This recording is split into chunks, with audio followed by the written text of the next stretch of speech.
You have a few people that's been, how can I say it?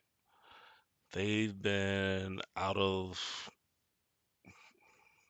pretty much out of the WWE, and then you have a few people that's been out of AEW, and I think they're making a few switches and transitions. But UFC also bought, they pretty much bought out WWE. WWE sold to them. But what's going on is it's 51% towards Endeavor, and then WWE, where Vince still own 49% of it. He's still going to have a lot of stakes in it and deal with a lot of things going on pretty much in the background, or just live at live events, or just live in general. He's backstage. He's going to have control pretty much of everything. I think it was all orchestrated that way based upon him still being able to survive, not survive, but just still have his company, like, and still run it the way he wanted to based upon all of the issues that went on with him. AEW, they've since they got rid of CM Punk, they've had a good pay per view. They got another good pay per view coming up called Wrestle Dream, which is going to be in Seattle next week, next Sunday. They've been putting on great matches on Dynamite, on Rampage, definitely on Collision. I think they had like a week or two where it was like a little bit like but for the most part, it's been amazing. Just good professional wrestling. Everything's on point. I'm loving the Bullet Club Gold, what they're doing. They're coming to life as needed. Um, then you got the Young Bucks and Adam Page, the Elite. They're doing a good thing as well. So it's a lot of stuff that's going on that's going to be amazing. But last week there was a lot of cuts with WWE Endeavor and Endeavor, and that's pretty much based upon what's going on, and how they want to build their vision. I'm going to say vision, air quote. So what's going on is Endeavor pretty much wants WWE um, to emulate kind of how UFC is, but not all the way. There's going to be a few changes, of course. We also know that Smackdown is going to USA, and we're trying to figure out if Raw is going to be on there, if they're going to switch brands.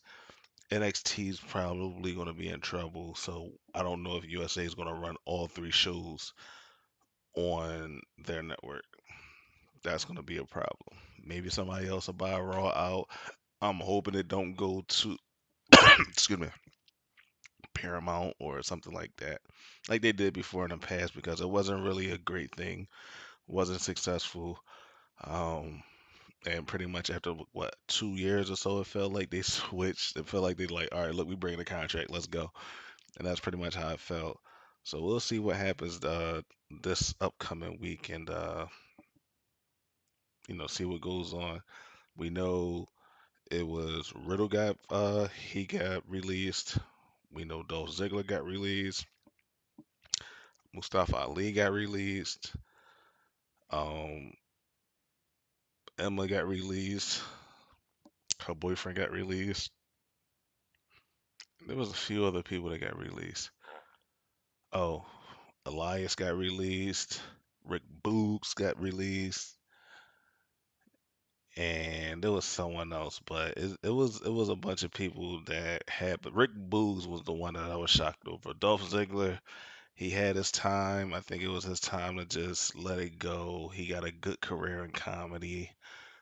He's doing good there, so he got other avenues of income coming in besides WWE. So it won't be a failed attempt on his behalf. So he can continue to do what he do, and he'll be all right. Um, Everybody else got to figure their way out. It's going to be tough maybe for them, but they are all talented wrestlers, so they can always go anywhere else, or even be in show business just in general. Don't have to be with wrestling in general, because WWE prepped them and prepared them to do everything, entertainment wise. That's why it's WWE, it's World Wrestling Entertainment. So they can be entertaining however they want to be and still do a great job.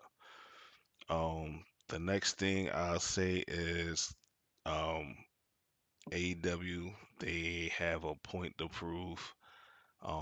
They've been putting on great competition the past 2 weeks, especially since WWE been dealing with these cuts and just pretty much trying to make ends. I'll say make ends meet, but they gonna be all right though. Just to budget cut and just be under the radar and still continue to be what they are. Um, I think it's gonna be pretty even. I think another thing I want to talk about is Nia Jax coming back to the WWE. Now, literally, so there was two things that happened that week. Nia Jax came back to WWE. Well, she was on Monday Night Raw. She jumped Raquel Gonzalez and then she beat up Rhea Ripley. Rhea Ripley has been out for the past 2 weeks, but she's also been in Australia as well. So it's kind of like a two-way thing. They said she was injured. She had bruised ribs or something like that when she got leg dropped over her head. So I'm still trying to understand like Rhea Ripley stronger than that. So we'll see what happens. Also, The Rock came back to SmackDown and went viral. I mean, I ain't never seen nothing like this in damn my life. The man was on for maybe 10 minutes, maybe 10 minutes. I'm gonna say 10, 15 minutes. He had over 170 mil, almost 170 million. It was I think it was like 153 million people that viewed it, or there was 153 million views. Like that's nuts. That's bananas. That's crazy. Like I mean I expected something crazy, but not like that. Maybe like a couple million, but 100 million, dude is off the charts, man. And I mean I loved it. Like I'm not gonna lie, like it was entertaining and it's all. I mean it was just what you expected. I mean I wasn't expecting him to shut your like that was crazy, but but The Rock is The Rock, always entertaining, keeping us on our toes. I think with him being a part of the whole UFC and one of his business ventures and everything, I know he got his hands in ownership with that as well because it's only right that he does. He owned XFL, so however The Rock can get his hands in the pot with that, I'm pretty sure it is. So I'll say he's a part owner in some way. I ain't gonna, say it is, but I think he's gonna, be included in that somehow. So we'll see what happens and what other things go down. Another thing that was revealed too by The Rock was on the Pat McAfee show. He said that the deal was already sealed for him and Roman to fight at WrestleMania 39, but then he didn't do it because he wanted to change the wrestling world or however you want to put it. He wanted something that's going to be spectacular and, have everybody gravitating towards it all over again. What that could have been, I don't know. What should have been, never happened. So now there's another year to go by. The Rock, not saying he had his biggest, but he's in great condition right now. Not saying he had his finest, but we'll see if he's still in that situation where he can maintain his strength, his muscle, his energy, his stamina, and still go at it with Roman Reigns. Now I'm not saying Roman Reigns the best, but he is. He's in God mode right now. You know what I'm saying? So we'll see what happens. I think he's gonna fight both nights at WrestleMania. I'm thinking he's gonna fight Cody one night, which probably will be night two. And I think night one is going to be The Rock, which is Saturday night. Now, we don't know all of this for sure right now, but I will want to get my tickets in advance if y'all, know what I mean. Because it's not going to be anything like last year. I mean, I'm kind of like on the fence. I'm like, we got two matches. What else, is going to happen? I would like to see AJ Styles on the card. I would like to see Shinsuke on a card. I would like to see Seth Rollins on the card. Gunther definitely on a card. I honestly think he should win the Royal Rumble and be fighting, but that's a whole nother other picture and a whole nother image, a whole nother situation that they got to deal with, because the man is well deserving of it. So these are people you can't leave off on a card. It's gonna be a hell of a night at WrestleMania 40, both nights. NXT, I think they're doing. I'm hoping they're not doing theirs on Saturday right beforehand, because once again, if they are, that's just, and it'll probably be at the Wells Fargo. That's a whole lot of wrestling, and people will be tired if they do attend both events. I'm just saying. It's hard for me to do. I'm pretty sure it's gonna be hard for everybody else to do as well. But we'll see what happened though. We definitely will see what happened. Um, if there's anything else, if y'all have any comments, y'all have anything y'all want to say, let me know. We could talk about anything that's going on in WWE, AEW. Um, Also, I want to talk about uh Jermaine Charlo. He's fighting.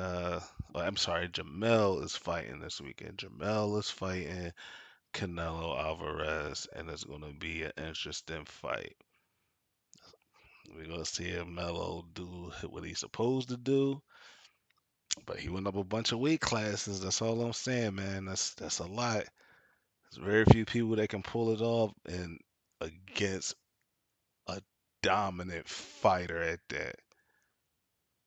Canelo's almost legendary.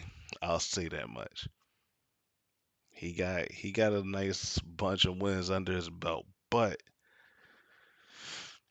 he didn't beat the ones he was supposed to beat, man. That's all I'm gonna say. Y'all know who they are.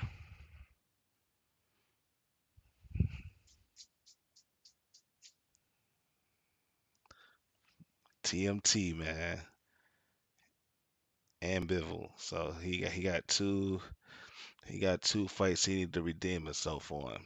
I will say this much: Jamel is a very very great fighter. I don't want to sound like a boxer. He's a very great fighter, but no, he's a good fighter. He can withstand Canelo. Well, I ain't gonna say he can withstand Canelo punches, but the thing is, he probably will be able to take a couple of punches. But how many of them can he take without being weakened and lightened up and just bruised and battered? Because once that happens, then Canelo's gonna get in his you know what. There's gonna be a point in time where he's gonna slip up and Canelo's gonna connect with him, and we're gonna see if he drops or if he stands still and stand tall. If he stands still and stand tall, then I'll give him the credit and I'll say let's go to the next one. And maybe he'll be fighting Bud very very soon. But I think Bud got to go through Spence first. Hopefully this happens in December. If it doesn't, then it's going to be a shame because Spence wanted his rematch ASAP and well deserving of it because he gave Crawford an opportunity and Crawford ran with it. So now let's see if he can redeem himself and take it back. I personally doubt it, but we'll see. We never know. Like I said, I personally called it out and said that it was either injuries or just reoccurring injuries that got caused some damage because Bud was just hitting him that hard in the face. Just it was unnoticeable at the human eye at the moment unless you were there live. And even then, it just looked like trick shots. Like you ain't know what was going on. That's what was happening to his face. It was just a bunch of trick shots, just smack, smack, smack, smack, smack. So we'll see what happens in the next couple of weeks with everything. just keep an eye out on it. And we'll get back and we'll talk next week about that too. We'll talk about everything. We'll talk about what happened on SmackDown. We'll talk about what happened on AEW, Dynamite, Rampage, and Collision. And we'll just stay focused. It's your boy Ed. I'll talk to y'all later. Peace.